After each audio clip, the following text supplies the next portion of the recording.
Bemutatjuk a Handy digitális falszkennerét, a hang- és fényjelzéssel asszisztáló, fa, fém és áramkeresőt, amely nagyméretű kijelzővel rendelkezik és a legtöbb faltípussal kompatibilis. Próbáljuk is ki!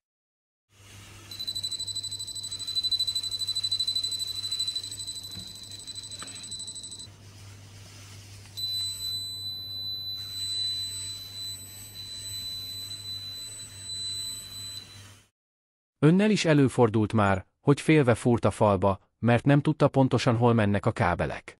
Ennek a többfunkciós detektor műszernek a segítségével könnyen észlelheti fém, fa és áramkábel jelenlétét a falban akár 10 cm mélységig. Az észlelt anyagok helyét kijelzőn jeleníti meg, így pontosan meghatározható, hogy a falban hol húzódik gipszkartontartó szerkezet, vízcsövek vagy áramkábelek.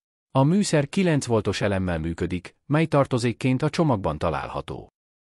A kijelző mérete 2,4 colos, és háttérvilágítással rendelkezik.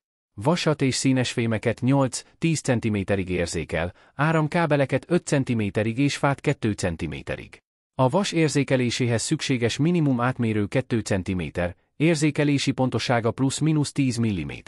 A kereső -10 és plusz 50 fok környezeti hőmérséklet tartományban használható és IP54-es védelemmel rendelkezik.